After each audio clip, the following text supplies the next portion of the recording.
Judeus Ilustres de Portugal é um livro de Miriam Nassor com o subtítulo 14 homens e mulheres que marcaram a história do nosso país e foi publicado pela Esfera dos Livros.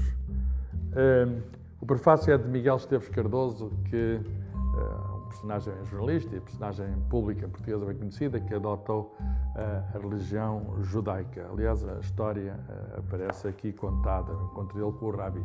Curiosamente, o Rabi com quem Miguel Esteves Cardoso foi falar foi o pai de Miriam Nassor, que também ela é jornalista e estudiosa da cultura judaica. E Esteves Cardoso ficou fascinado pelo Rabi Assor, que era o Rabi da comunidade judaica de Lisboa. Portugal sempre foi um sítio onde estiveram judeus e tiveram judeus ilustres. Infelizmente, os judeus, ao longo de muitos anos, ao longo de demasiados anos em Portugal, foram perseguidos. A Inquisição foi, digamos, uma inimiga dos judeus e alguns foram queimados pela Inquisição. Outros foram simplesmente perseguidos e tiveram de emigrar. Há uma sinagoga portuguesa em Amsterdão, muitos judeus portugueses fizeram fama. Por exemplo, Spinoza é um judeu, filho de, embora heterodoxo, filho de judeus portugueses que tiveram de emigrar de Portugal. Este livro conta as histórias de alguns desses judeus famosos, e alguns deles são nomes da ciência. Por exemplo, Garcia de Horta, que era cristão novo e que esteve na Índia, foi médico na Índia, o autor dos Colóquios dos Simples, ainda um dos meus livros da ciência no tempo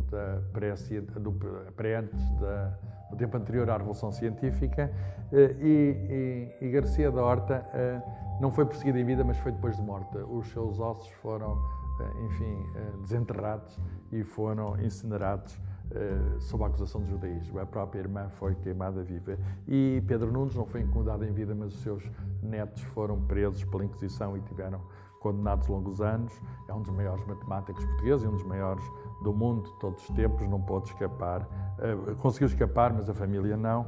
E há outros exemplos, por exemplo, Amato Lusitano, um médico judeu que andou como judeu errante por toda a Europa, também no século XVI, o século de Pedro Nunes e de Garcia de Horta. No século XX houve também judeus e um deles é Alfredo Ben Saúd, fundador do Instituto Superior Técnico, cuja filha, Matilde Ben Saúd, também foi cientista. Aliás, é a primeira mulher, digamos, talvez a primeira mulher cientista em Portugal, fez a tese sobre genética na Sorbonne no início do século XX. Aqui temos um livro muito interessante que nos conta histórias curiosíssimas sobre os judeus portugueses.